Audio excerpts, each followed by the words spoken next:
American Timelines is a member of the Queen City Podcast Network, powered by Ortho Carolina. Find out more at queencitypodcastnetwork.com. So now I'm obsessed with time. Come on, tell me about the time. Had it all in my hand tonight. Had the time of my life. When the words all come down like blues on Tuesdays gone down. Welcome to another episode of American Timelines. I'm Amy. And I have diarrhea. Okay, and that's Joe. I've had a couple days worth of diarrhea, and I don't know why. All right, nobody has asked about that. Well, nobody asked what your name was either. All and right, you so proceeded to tell everybody. what are we going to talk about tonight? This is American Timelines, the podcast that brings you, but you know what it is by now. It's 105 friggin' episodes. Go listen to one of the other ones, and we'll tell you what it's about, okay? Right. We're in 1967. We're in September. We're going to jump right the hook in. Sounds If good. you like bad words, then fuck off. Yes. I mean, if you don't like bad I was going to words, then say, fuck off. that didn't make sense. But if you like bad words, welcome the fuck in. Okay, what's the first Sorry, thing? this is where we go to just get out our stuff. So We're going a little nuts. We're going a little crazy. Yeah, we've been in the house now for 14 days, 2 weeks or something. The 13th is the last time I set foot outside. The 13th. I mean, I went yeah. anywhere in public. I don't know. I can't remember what day was the last day I went out. American Timelines is a We'll cut all that podcast out. by two idiots. We'll cut out that. One great-looking idiot and one average-looking idiot. What? And we're now in September. What? I know how you meant that. I meant that I'm the average. You did not. You're the great-looking. That's not what you were meaning. That's what I'm saying now. Yeah, that's what you're saying now. Yeah. Okay. September 3rd, 1967, Yes.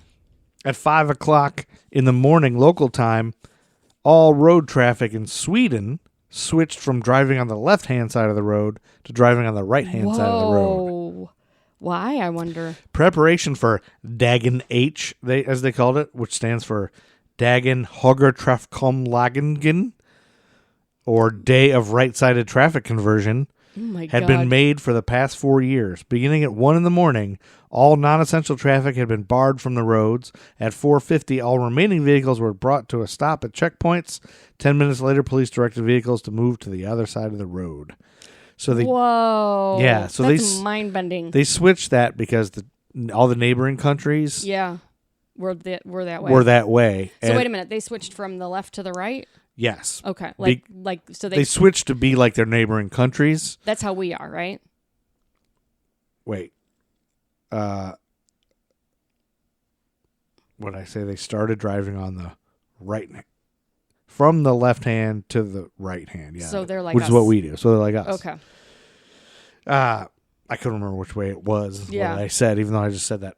But yeah, their neighboring countries already were on that side, so they were switching to be like them because they thought they had a high amount of traffic accidents. Yeah, because and they thought it was because of that. Yeah, it would make sense. So they switched because of this, and accidents went down right at the start of this. Mm-hmm. But then after a couple of months of this, they went right back up to where they were. So it wasn't it. Turns out that wasn't why. Is that why England still is on the other? I don't know why England's on the other side. But and they said about half the cars here were the steering wheels. You know, they have both on the left and the right. The game show, also that same day, the game show What's My Line broadcast its last episode after having been a television mainstay on CBS since February 2nd, 1950. John Charles Daly, the last of the original members, moderated the last episode, which included longtime panelists Arlene Francis and Bennett Cerf. Oh. Do you know those? No. Those two? I don't know anybody.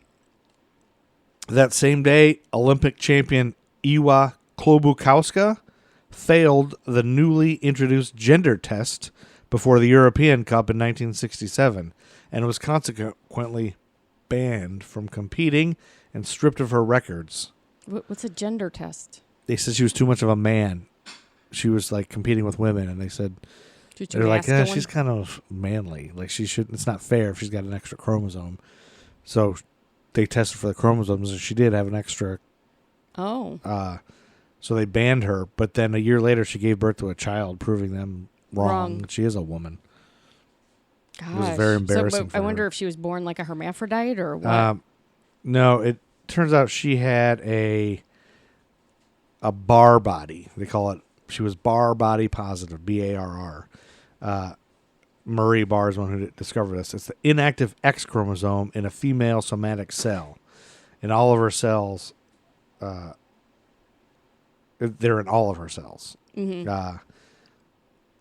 So people with those bodies were suspended from competition by 1968 in Mexico City. Her humiliation led to a change in the gender verification policies by the International Olympic Committee, which from then on kept test results secret instead of blasting it all out there for everybody. Yeah. But later on, she was let back in because of when she had a baby, and she proved, I guess. Okay. Those rules went away. They're like, that's a normal thing. Okay. The bar body, I guess.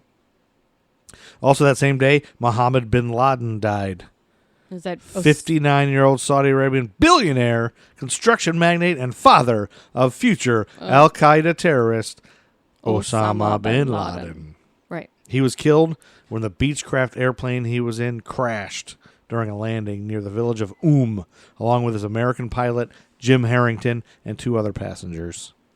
Okay. September 4th, 1967, in Centerville, Mississippi, 25 armed members of the African-American group Deacons for Defense intervened when a mob of white supremacists attempted to disrupt a demonstration for black voting rights in Wilkinson County. Boom. When one of the white members pointed a gun at the demonstrators, the group from Natchez began unloading weapons, and the mob dispersed without incident. According to one activist, hearing the name Deacons for Defense invoked was almost as effective in scattering the racist mob as the guns. Oh, wow. That's pretty cool. You said that would never happen. I'd like to know more about that group. Yeah. Wouldn't you? Yeah, wouldn't you? Want me to look them up? No. Talk about them? No, that's okay. That same day, Michigan Governor George Romney, who was considering a run for the Republican Party nomination for the presidency in 1968, appeared on the Lou Gordon Show on Detroit's WKBD-TV for an interview, and he was asked to explain why he had changed his position from support to opposition of the Vietnam War. Mm-hmm.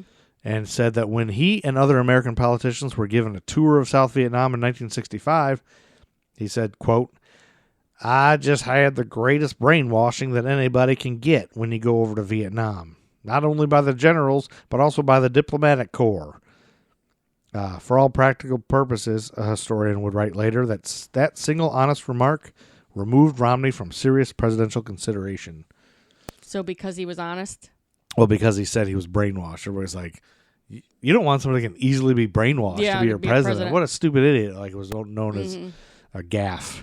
Okay. I'm not sure why I You have that in there. That one there. I could That's probably interesting. take it out. September 5th, 1967 was a Tuesday. Hurricane Beulah formed in the Caribbean Sea. Is it Caribbean? Caribbean. You can say Queen. either. But Yeah, I say Caribbean because that's what Billy Ocean said. Okay. Caribbean Sea, and then began traveling a west-northwest course. Over a period of 17 days, it would grow and diminish as it swept across Mexico and Texas, killing 59 people and causing more than $1 billion in property damage. Boom. On September 28th, President Lyndon Baines Johnson declared 24 counties in southern Texas a disaster area. Animal life in the region responded to this in various ways to survive. Ants survived the floods by congregating in spheres of living colonies and floating downstream to safety. Whoa. Predaceous beetle larvae, predaceous beetle larvae, that's the plural, Larva, right? yeah. They preyed on frogs and rodents. Crustaceans from the beaches migrated en masse to the protection of high ground. Really? Animals. They know how to... Only gross ones is what you talked about, really. Yep.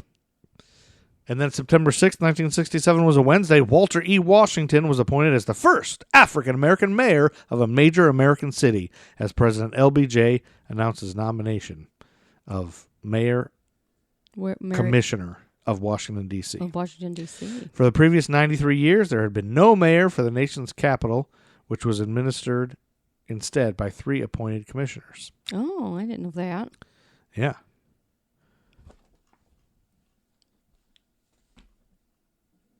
Also that same day, Macy Gray was born, American R&B singer and actress. And you know what her name is? Her real name is Natalie Renee McIntyre, and she was born in Canton, Ohio. Oh, Macy Gray. Macy Gray. So we know a little girl as a friend of our daughter's who was named after Macy Gray. That's true. But we're going to now call her Natalie Renee McIntyre.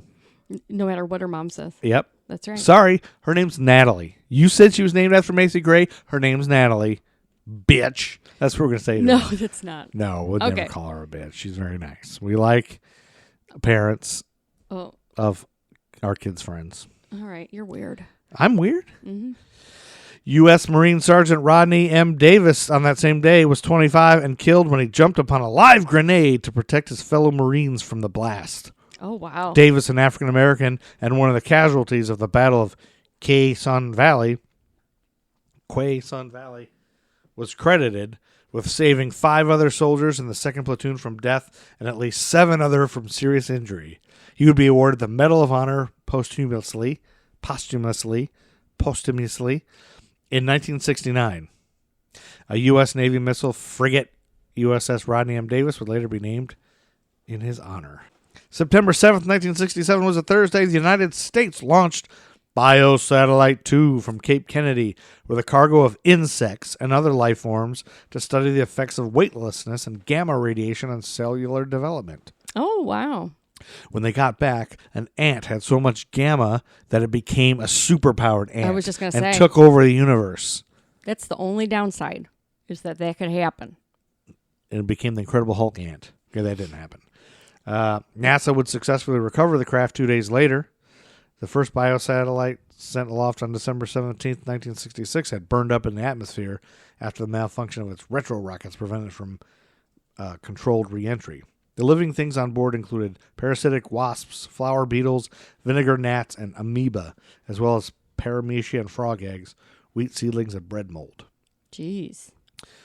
That same night... Quite a menagerie. That same night with all that shit flying around in space, The Flying Nun premiered on ABC at 8 o'clock in the evening, starring Sally Field Yes. as Roman Catholic novice in Puerto Rico who discovered that she had the power of controlled flight whenever a stiff wind caught the starched cornet worn by her order. Off she went. The show was based on a novel, The 15th Pelican, written by Ture Rios, and would run for 3 seasons. That was on. I remember it in syndication. Burt Reynolds was on every episode. No, Banger. No, he was not. I don't think he was famous yet. He wasn't? It was like black and white, that show. Burt Reynolds was in black and white movies before 1967, I'm sure.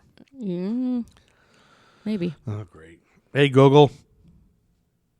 What was Burt Reynolds' first movie? This came back from Wikipedia. Angel Baby in 1961.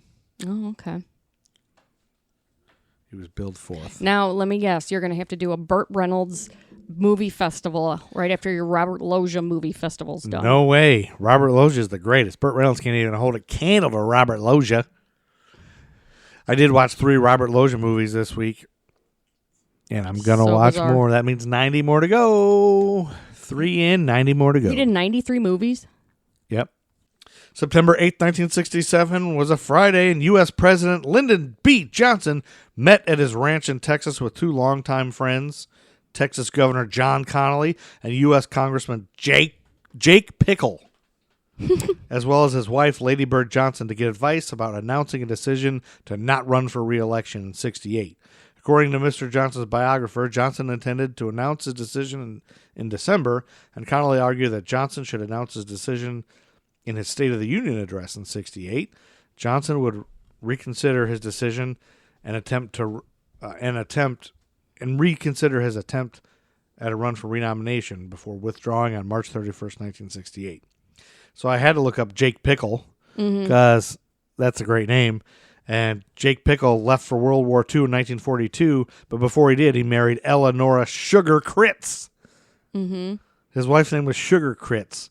They had 1 daughter together. Critz died in 1952, and then Pickle married Beryl Bolton. Why? In 1960. Why are we going through this? Who Beryl cares? Bolton Pickle McCarroll. McCarroll Pickle was her name. So You're not even speaking English anymore. Sugar Critz Pickle. His wife's name was Sugar Critz Pickle. God. And then he this has later been a married long- Beryl Bolton McCarroll Pickle. Long quarantine. And Jake Pickle was diagnosed with Jesus. prostate cancer in 1991 and lymphoma in 2001. Jake Pickle died at his home in Austin on June 18, 2005 of complications from his cancer. This has been a long 2 weeks. Well, Peggy Pickle was Jake Pickle's only daughter. And she still makes contributions to the University of Texas at Austin on her father's behalf. Peggy Pickle, y'all. Welcome to the Jake Pickle Podcast, where we talk about Jake Pickle and Peggy Pickle and Sugar Critz Pickle. Sugar Critz Pickle, y'all. Is this Everybody in the club has a Jake Pickle. Jake Pickle. Jake Pickle, y'all. What are you doing? Jake Pickle. Anyway, this is now a Jake Pickle Podcast. Stop. September 9th, 1967 was a Saturday, and I understand you have something for us on that day, right? I do. I am going to tell you the story of Snippy the Horse. What? Did you fall on your head? Did something happen to I you? did. This is not a horse podcast. I know. This I know. is a podcast where you usually bring up a murder, or maybe occasionally something cool like an alien abduction. Well, Is there a murder involved in this Snippy the Horse story? we'll find out. I got my info from the website weekinweird.com. Weekinweird.com? Okay. Week Yes. in Weird. So, in Colorado, Yeah. we're in Colorado, the beautiful San Luis Valley. Colorado is the setting of the best sitcom of all time, Mork and Mindy. Right. And it's home to the oldest town in the state. Okay. And there's a ghostly train that still runs the lines there, according to some people. Oh, a ghost train. But the oddest thing to happen in the valley has to be the story of Snippy the Horse. Snippy the Horse. A weird story about Snippy the Horse, y'all. This is the first cattle mutilation associated with strange lights in the sky. Oh, wait. You say the first? The first. So one that was multiple times associated with- cattles were mutilated Yes, by UFOs? it's a very common thing. Really? Mm-hmm. Huh. It's like crop Cattle- circles. cattle Cattle mutilation and crop circles are kind of hand in hand. Didn't you have one last episode, or that last UFO thing was something to do with cattle too? No, they were just hurting. were just there. They were just hurting. They Their weren't being animals. mutilated, though. Yeah. Okay. No. All right. Wow. Okay. Let's go. I didn't know that was a thing. So on September 9th, 1967, Oh, the same day that the 3 American television networks premiere their Saturday morning cartoon lineups. Most of them featuring established superheroes or creating new ones. ABC featured Marvel Comics heroes with the Fantastic Four at 9:30 and Spider-Man at 10, while CBS relied on DC Comics for the Superman Aquaman Hour of Adventure at 11:30. NBC, you know what they had to offer, since the other two had Marvel and DC? what? They offered a cartoon called Super President, Oh my God! in which a president of the United States, James Norcross, secretly worked as a superhero in his spare time Was it a cartoon in or a live 30-minute action? show that also featured Spy Shadow. It was a cartoon. And so I looked it up on YouTube. Yeah.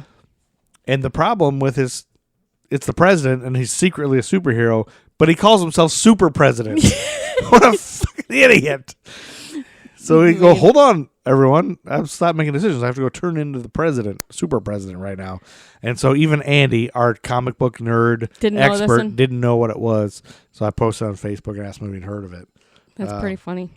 Isn't that great? Yeah. So that happened that same day. Yes. Also the same day that the pilot episode of Rowan and Martin's Laugh-In happened. Okay.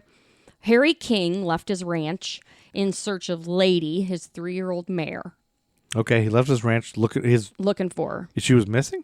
Well, he and his mother had noticed that she hadn't come back to the ranch for water in 3 days. Oh no! And they were watching the cartoons. They finished Super President, and then they said, "Let's go find." out Yes, what's and going this on." was particularly odd because of how hot and dry the weather had been. Oh yeah. Their fears were realized when they found Lady, or most of her anyway, laying on her side with her neck stripped bare to the bone. Wait, Lady is a horse. Yes. She's So they can see her Her skull. skeleton on her neck. Her skull. Yeah, you Her can whole see. Oh. Yeah, it looks like it's like a full-grown horse with Yeah. hair and everything, except for it's got a skeleton for a head coming out. Yikes. Yes. That's creepy as Yes. F. Yes. Creepy AF. Yes. So the cuts were incredibly clean, surgical even, a fact that led Harry to believe that Lady wasn't simply the victim of a coyote or some other local predator. No, something. He noted there was no blood on the scene, only a series of strange burns on the ground and a strong medicinal smell hanging in the air. What? When reported, the local sheriff blew Harry off and wrote the ordeal up as a lightning strike, never bothering to visit the ranch at all himself. Oh, didn't even look at a lightning strike. Yep. Killing a horse. I guess that could happen. Several days later, park police at nearby Great Sand Dunes National Park busted someone for trespassing on the property after dark. Really? It turned out to be Dr. John Altschuler, an award-winning pathologist with an extensive history of contributions to medicine. As the police lectured him about breaking the law, he begged for them to keep his name a secret, afraid that not only an arrest, but that his reasoning for being in the park in the first place would ruin his career. And those reasons were? He was searching for UFOs. Oh, he didn't want anybody to know that he believed in them. Yep. The San Luis Valley, particularly the area surrounding the Great Sand Dunes Park, has long been a hotbed of mysterious lights in the sky for longer than most records had been keeping track. In fact, the Native Americans who dwelled in the land would often tell stories of underground caverns where ant people sheltered humans and flying seed pods shuttled people back and forth between the stars. Oh, that's crazy. And So the Native Americans had those stories, huh? Yes, and those stories have since morphed into flying saucers and underground cave bases. Where Native American alien stories. That's Yeah. interesting. I've never heard of such. But the point is the same. People have been seeing very weird things there for a long time. In the book, An Alien Harvest, Further Evidence Linking Animal Mutilations and Human Abductions to Alien Life Forms, Dr. John Altschuler was interviewed by television producer Linda Moulton about the evening he spent in the park looking for aliens. About 2 o'clock to 3 o'clock a.m., I saw 3 very bright white lights moving together slowly between the Sangre de Cristo mountaintops. They were definitely not the illusion of stars moving. At one point, I thought they were coming toward me because the lights got bigger. Then suddenly, they shot upward and disappeared. At the time, I was both elated and disbelieving in a way. I knew that the lights were not my imagination, that the stories of UFOs were true. So when park officers found out that Dr. Altschuler's area of expertise was in the study of blood coagulation, they decided to let him off the hook under one condition. He took a ride out to Harry King's ranch to view the remains of Lady and see if he, a medical expert, could make some sense out of them. So he didn't know about that No. thing ahead of time. So I was thinking he was there for that. So they made a deal with him. But it's kind of biased because you're asking someone who already believes in UFOs to come True. and see. So when he arrived at the Yes. when he arrived at the body, he recalls being amazed by what he saw. The animal's lungs, heart, and thyroid were completely missing. Whoa, wait, heart, Lungs and thyroid were gone? removed with some of the cleanest cuts he'd ever seen. At the edges, the sliced skin was a deep black in color. Even stranger to him was the unbelievable lack of blood on the scene. I've done hundreds of autopsies. You can't cut into a body without getting some blood. But there was no blood on the skin or the ground, no blood anywhere. The outer edges of the skin were cut firm, almost as if they'd been cauterized by a modern-day laser, but there were no cauterizing laser technology like that in 1967. Holy shit. After examining Lady, Altschuler became so frightened that what he had seen would discredit him that he couldn't sleep. He was utterly convinced he had seen a horse that was experimented on by complex equipment, and furthermore, he was beginning to believe that its demise was related to the lights he had seen in the sky. Yeah. Sure enough, these same thoughts were shared by the King family.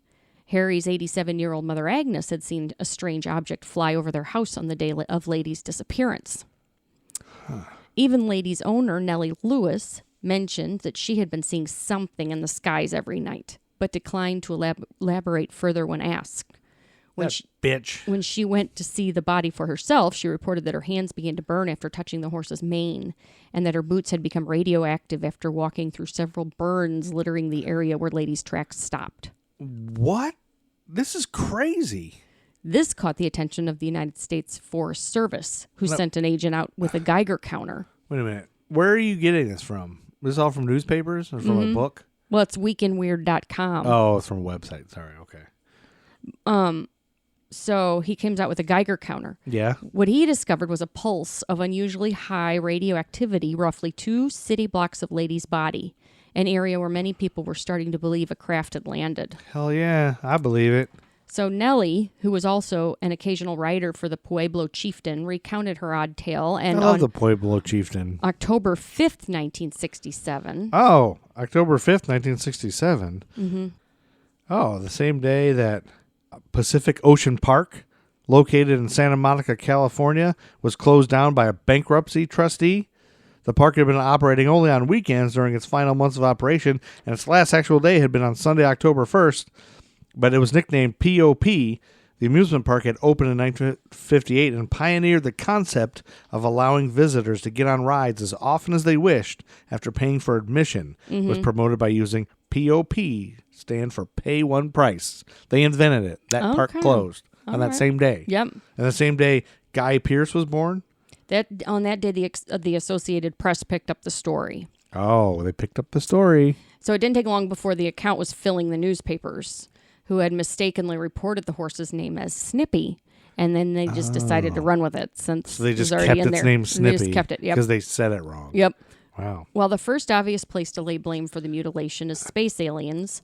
Those not simply content with stories of flying saucers attributed the injuries to everything from secret government projects to the work of menacing satanic cults. But none of that mattered because that same day, an account by Superior Court Judge Charles E. Bennett of Denver was published. Bennett and his wife claimed to have witnessed 3 reddish-orange rings in the sky. They maintained a triangular formation, moved at a high speed, and made a humming sound. So news of the UFO involvement in Snippy's death eventually reached the Condon Committee, a group funded by the U.S. Air Force from 1966 to 1968 at the University of Colorado. Okay. Condon Committee? Yep. Their purpose was to study reports of UFOs, the number of which had boomed since 1947 incident in Roswell. Yeah. Huh. So they reached out to pathologist Dr. Robert Adams, who agreed to take a look at the animal and present his findings to the group. Okay, I can't wait to hear what this guy says. He concluded that Snippy had a leg infection at the time of her death and that someone had slit the animal's throat to put her out of her misery. Bacteria, birds, and coyotes were responsible for the absence of organs in the abdominal cavity. Predators had eaten away parts of the horse's rump, exposing the cavity, Dr. Adams said. It was normal under the circumstances that the brain cavity was devoid of fluid because all the tissue was gone from the skull. The opening in the back was exposed to the air. Since the brain after death liquefies in hours, the fluid evaporated quickly in the warm prairie air. It was at least 30 days after Snippy's death before anyone examined the carcass, and the longest of the fluid could have remained would have been 2 weeks. It was how many days? 30 days. But didn't they say it was just 3 days that Snippy hadn't been getting water? That's why they looked for it? But it was 30 days by the time they had the doctor come and do like an autopsy on the horse. Oh, by the time the doctor looked at it, it was 30 days. But UFOologists pointed to the source of the Condon Committee's funding with the U.S. government as proof that the group's true purpose was to downplay UFO reports and provide disinformation. But at this point, it didn't matter either way. Reports of cattle mutilations and their accompanying UFOs were exploding around the world. Snippy had started a phenomenon.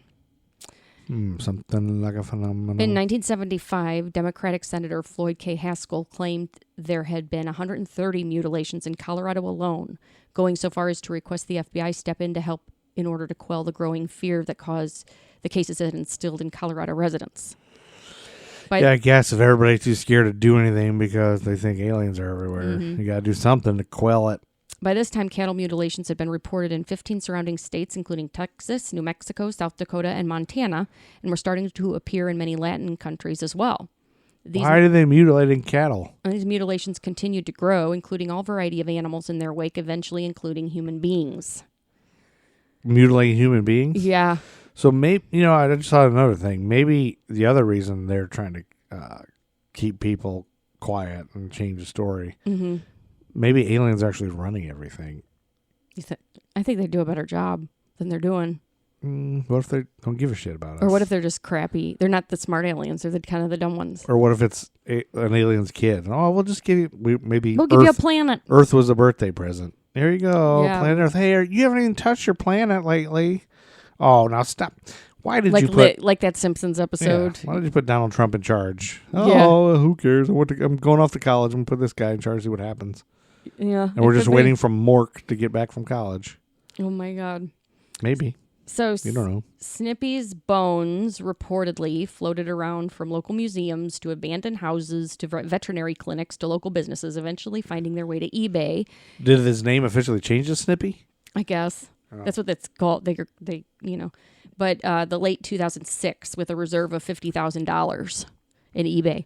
They sold for how much? They were listed. Listed. The auction was eventually put on hold due to a dispute over ownership of the remains. Ah. But there are those, such as Weird America author Jim Brandon, who don't believe that her bones were ever around to sell in the first place. Branson reports that Snippy's skeleton disintegrated like shredded wheat shortly after her death. While the whereabouts of her body might be a mystery, the legacy she left still hangs over the San Luis Valley in places like the Great Sand Dune National Park, where skywatchers continue to trek in hopes of glimpsing a visitor from outer space, or in the continued reports of animals with their intestines bored out, burned, and whisked away by advanced technology. Whether you believe that Snippy was simply a sickly animal put out of her misery or the victim of intergalactic experimentation, one thing's for sure: no one can beat a dead horse like extraterrestrials. Is that who that website says that? The website said that. That was a clever way to say that. Yep, I like that. No one can beat a dead horse like extraterrestrials. That was pretty good. That was exciting. That's the best story you've ever done. By far. Oh. That's my favorite. You say that every time. Yeah, but that was actually a good one instead of stupid, crappy murders and rapes. So. Nobody got raped. I can't believe you've never heard of cattle mutilations. Now that you say it, I guess maybe I have. But this isn't cattle. This is a horse. That's considered cattle, like goats and horses and those in the same category. Animals. Yeah. September 10th, 1967 was the day that the CBS television network censored the Smothers Brothers Comedy Hour in advance of the evening's broadcast by editing out the performance of Pete Seeger's anti-war song "Waist Deep in the Big Muddy." Seeger, who had been blacklisted from commercial television 17 years, had been allowed to perform the song before the studio audience. The tape shown on television only showed Seeger performing the song "Winaway" and Tommy Smothers asking Seeger if he was going to sing that song. The tape then showed a close-up of Seeger's face and skipped to the next portion of the program. The CBS objection had been Seeger's closing verse. "Now every time I read the papers, that old feeling comes on. We're waist deep in the big muddy, and the big fool says to push on." Executives at CBS considered the words to be an obvious insult directed at President Johnson. So there you go. But later on, they put the song back in for reruns after February 25th, 1968. Yep. I thought that was interesting. And that same day, Frank Sinatra, a star attraction at the Copa Room Sands Hotel and Casino in Las Vegas since 1953, got into a fight with hotel management when his credit at the casino was terminated. In the fracas that followed after he had gone on... In the melee that followed after he had gone on an angry rampage, casino operator Carl Cohen knocked out two of Sinatra's front teeth by punching the singing legend in the mouth. Whoa. Sinatra, who had been part owner of the hotel until forced by the state of Nevada to sell his interests because of associations with the mob, and mob boss Sam Giancana, particularly. So he severed ties with the Sands permanently to sing at the new Caesars Palace Hotel. That's a cool Frank Sinatra front story. Teeth were knocked out? Yeah, so he got in a fight over it, and he got his teeth knocked out. September 11th, 1967 was a Monday. The Carol Burnett Show premiered on CBS at 10 p.m., and Harry Connick Jr. was born. Tuesday, September 12th, 1967, CIA Director Richard Helms presented U.S. President Johnson with a classified report titled "Implications of an Unfavorable Outcome in Vietnam," prepared by analysts in the Office of National Estimates. That's probably what they're trying to get Trump to read right now. I don't know. According to the analysis, failure would not come as a result of a complete military and political collapse of the U.S. effort in Vietnam, but would evolve from the likely compromise solution that would result from a peace settlement to the advantage of the Vietnamese communists. Moreover, the CIA told Johnson there would be permanent damage to the U.S. in the international arena. And Louis C.K. was born that same time during that. Okay. During that. His mom was in labor during that conversation. Yeah. Then Thursday, September 14th, 1967, Ironside, starring Raymond Burr as a wheelchair-bound police detective, premiered. And Batman began a third season on ABC despite declining ratings, and added actress Yvonne Craig as Batgirl in an attempt to inject new life into the series. Oh, I wonder if that worked. Batman was so corny. Yeah, it was. I don't think it really worked that well. September 16th, 1967 was a Saturday, and the detective series Mannix, starring Armenian-American actor Mike Connors as a private investigator, began an 8-season run on American television. Isn't Mannix your favorite show? No. Sunday, I don't think I've ever seen it. Sunday, September 17th, 1967, The Doors earned a lifetime ban from The Ed Sullivan Show. Oh, after agreeing to censor the lyrics. We couldn't get much higher. Yep. They agreed to censor the lyrics from Light My Fire, but ended up singing the original lyrics anyway. Mm-hmm. From bestclassicbands.com, recalled Doors drummer John Densmore, "You'll never do the show again," Ed fumed after we directly disobeyed his censorship requirements. Jim turned to him and remarked, "Hey, that's okay. We just did the Ed Sullivan Show." Doors guitarist Robbie Krieger's reaction was, "We thought they were joking. Who are they kidding? Want us to change the lyrics on the #1 song in America? We decided to just do the song as is, and maybe they'd forget all about it. What could they do? After all, it was live television. So yeah, we never played the Ed Sullivan Show again, but we didn't care." Good. And you can watch this on YouTube. Yeah, I've seen it. He emphasizes it. Yeah, he kind of, baby couldn't get much higher. But you can see Jim Neighbors. Jim Morrison. I don't want to call him Jim know Neighbors. why you did. Jim Neighbors. He's just as cool as Jim Morrison. Mm-hmm. But he looks so... Every time I've seen him live anywhere on TV, high. he looks like he's out of his gourds. He probably didn't even remember anyway. Yeah. But there was a rumor for a long time that that they wanted him to say... Have you heard what they wanted him to change it to? I can't remember. Baby couldn't get much higher is what they couldn't say. And so they... there was rumors going around they wanted to say something else. But... it was in the movie, too. The Doors movie. Yeah, but I found out something a lot later. They figured out... in 2017... producers at Sofa Entertainment dug into Sullivan's production files to find out what the lyrics they wanted him to sing really were. Mm-hmm. And there's a whole bunch of stuff about how they found it from this website that I mentioned. Mm-hmm. And they discovered we finally figured out what they wanted him to say. Here's what they suggested. We not only have the word, we have the whole line. Instead of "Girl, we couldn't get much higher," Jim was asked to sing, "Girl, there's nothing I require." Oh, God. It's laughable. Imagine Morrison singing "require" instead of "higher." He probably didn't even know what that word was. Anyway, that I think was interesting. I love that whole thing. That the Rolling Stones caved. Yep. The Beatles, I think, caved. Yeah, I think they did. And the Doors didn't, so that gives them some badass points. Mm-hmm. Sunday, September 17th, 1967, 8 tourists were killed and 74 others injured when the Mount Washington Cog Railway in New Hampshire derailed and plunged into a gorge while on its way down a steep grade from the 6,288 feet summit of Mount Washington. Oh, my God. That would be awful. An investigation found later that human error in the form of an open switch had caused the crash. That would be an awful way to die. Oh, yeah. Can you imagine? Crashing into a gorge. Ugh. The Who, on the same day, performed their hit song My Generation on the Smothers Brothers Comedy Hour. An explosive was set off, which made Pete Townsend permanently deaf in one ear and injured Keith Moon when a cymbal cut into his arm, but which also gave The Who enormous publicity. An explosion? Where was the explosion from? An explosive was set off, as part of the... pyrotechnic? Yeah, pyro, I guess, yeah. So we should look that up online so we can watch it. Yeah. September 8th, 1967 was a Monday. Love is a Many Splendored Thing debuted on U.S. daytime television and would become the first soap opera to deal with an interracial relationship. Oh. The show was a sequel of sorts to the popular film of 1955, and there was a book or something. Who cares? And the main character played by Nancy Hush was the Amer-Asian daughter of the Chinese doctor and the American war correspondent in the film. However, the show would become controversial when Shu is how you say it, as Mia Elliott began a romantic relationship with a white character and will be written out of the show by the spring of 1968.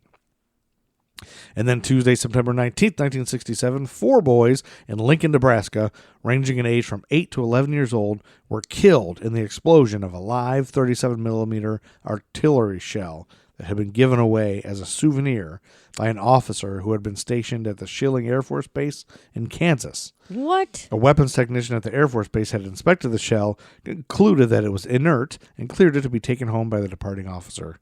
Oh, my God. The God. children they died. Isn't that terrible? Yeah. Meanwhile, Jim Abbott was born. I don't know who that American is. Major League Baseball pitcher who was born without a right hand. Nobody cares. They became a pitcher. Also, the same day, Monica Proietti died. Who's You know who that is? No. 29-year-old Canadian bank robber known as Machine Gun Molly No, I don't know that one. for her choice of weapons. I would think you would know that. I'm not a big gangster You're not. person. It's a woman gangster, badass. Yeah. And then September 21st, 1967 was a Thursday, and Faith Hill, American country singer, was born in Ridgeland, Mississippi, as it. Audrey Faith Perry was her name. Stop it. Her name was Audrey. And then Saturday, September 23rd, 1967, as the Box Tops took over the #1 spot on the Billboard chart with a song called The Letter, a group of 14 teenagers in Tucson, Arizona, helped rescue patients from a fire at the Craycroft Nursing Home. How about that? How about The that? students had been dining at an all-night diner at 2 in the morning when they saw emergency vehicles racing to the scene of the fire. So you know they were all drunk. And they arrived in 2 carloads going into the burning building and carrying, leading, or pulling patients out. Of the 57 people inside, 53 were saved.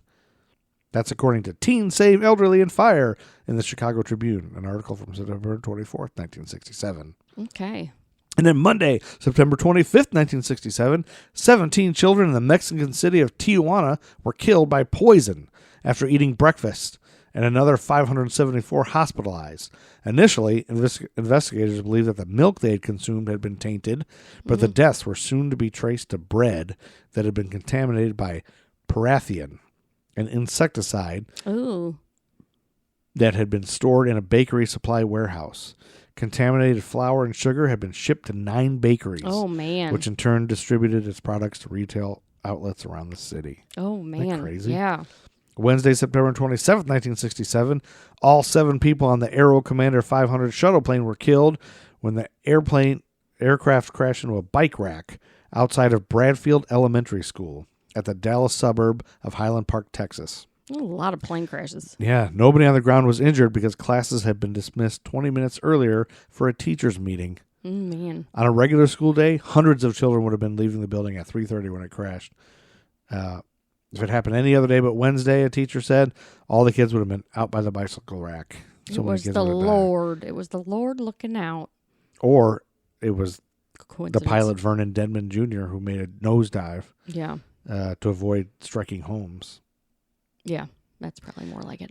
Thursday, September 28th, 1967, Walter E. Washington was sworn in as the first mayor of Washington, D.C. We already talked about him. Mm-hmm. He was sworn in. And Mira Sorvino was born. Also, Moon Zappa was born the same day. All right. Yeah, but now you know that Mira Sorvino and Moon Unit Zappa were born on the same day. I don't care. You'd have never known. No. You want to guess what cities they were born in? No. You know who Mira Sorvino's dad is? Stop. Paul Stop. Sorvino.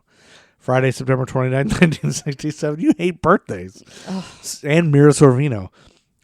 Speaking in Texas at San Antonio to the National Legislative Conference, U.S. President Johnson told his audience, I am ready to talk tomorrow with Ho Chi Minh and other chiefs of state to discuss an ending to the Vietnam War.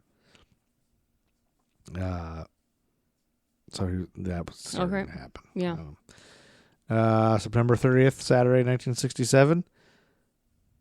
Hannah Milhouse Nixon, mother of former Vice President, future U.S. President Richard M. Nixon, was 82 years old. She died. Okay. And you don't even care. I don't. And that's the last thing I have for September of 1967. We'll come right back at you with episode 106, Yes. where we jump in October of 1967. We're getting there. We all love you. We love everyone. Thank you for listening. Thank you for listening.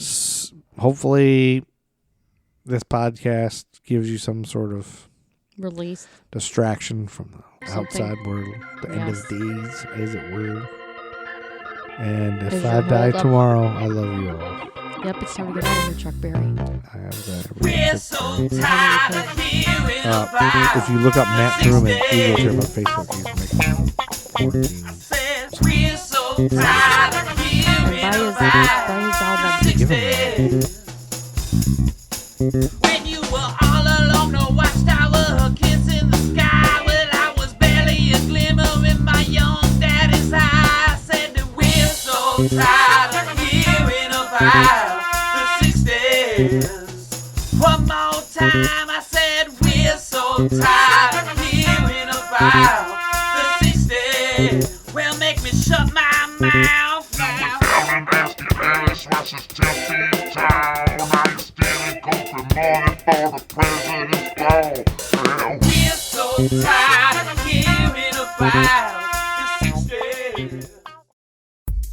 American Timelines is a member of the Queen City Podcast Network, powered by Ortho Carolina. Find out more at queencitypodcastnetwork.com.